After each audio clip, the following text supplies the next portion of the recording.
Good afternoon students. I hope you are all safe at home. In this video I am going to explain the different laws of chemical combination. Students, as we know that there are 5 different laws of chemical combination. The first one is called the law of conservation of mass. Second one is called the law of definite proportion. Third one is law of multiple proportion. Fourth one is Gay-Lussac's law, and the fifth one is Avogadro's law. Let us see one by one. The first one is the law of conservation of mass. So this law states that the matter can neither be created nor be destroyed, but the mass of substance produced by a chemical reaction is always equal to the mass of the reacting substances.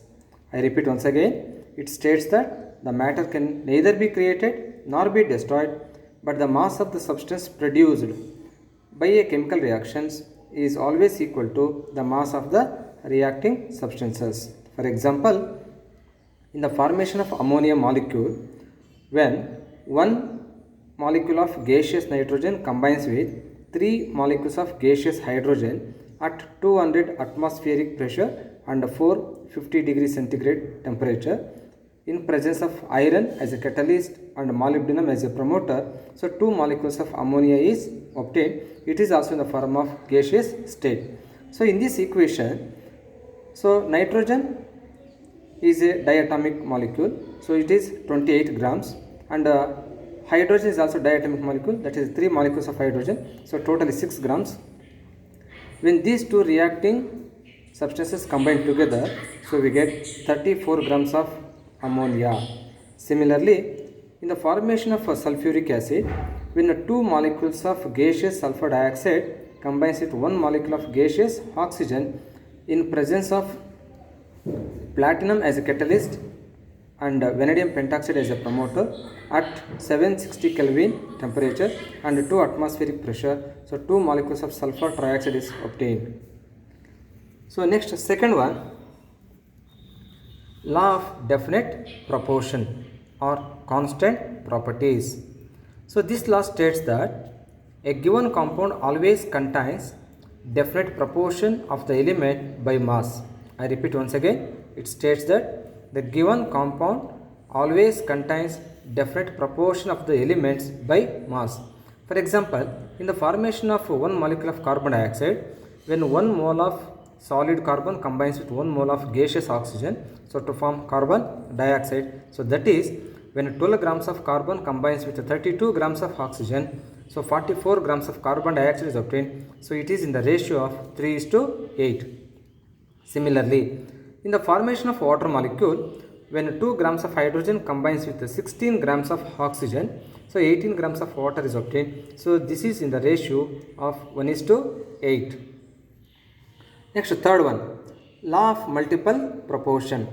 So this law states that if 2 or more elements can combine to form the compounds, the mass of one element that combines with a fixed mass of other element are in the ratio of small whole numbers. I repeat once again.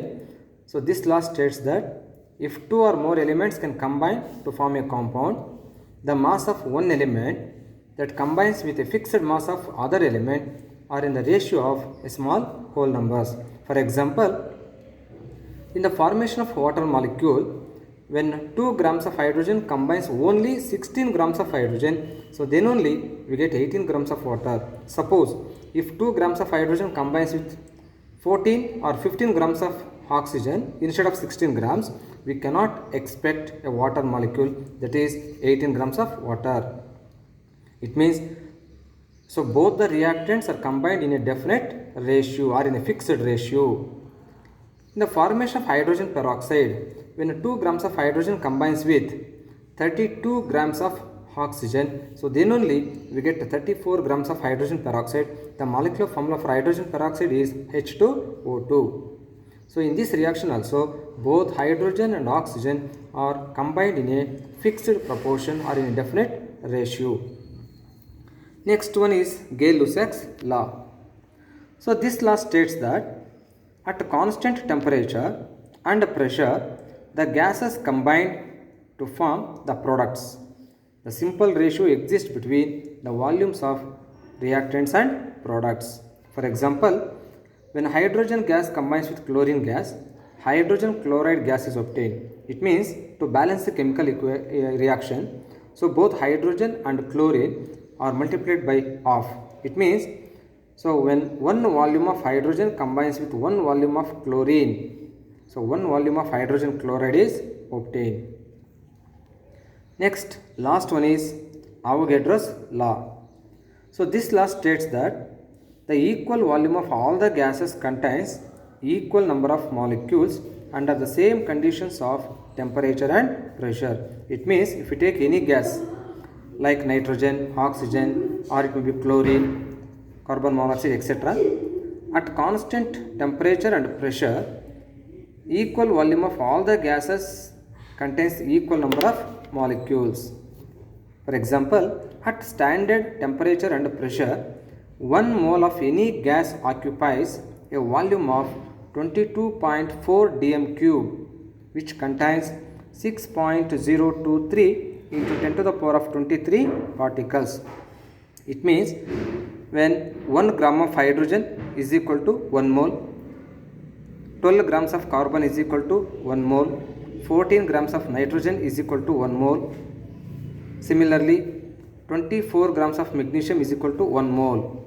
So at standard temperature and pressure, 1 mole of any gas which occupies a volume of 22.4 dm cube, which contains Avogadro number of particles. And the last topic is atomicity.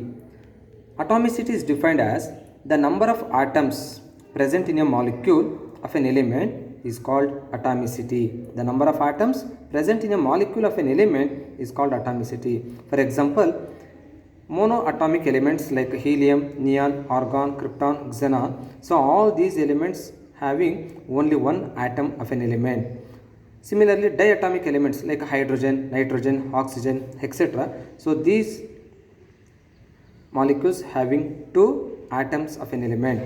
Triatomic elements like ozone, it contains 3 atoms, and polyatomic elements like phosphorus and sulfur. So phosphorus having 4 atoms and sulfur having 8 atoms. Okay, thank you students.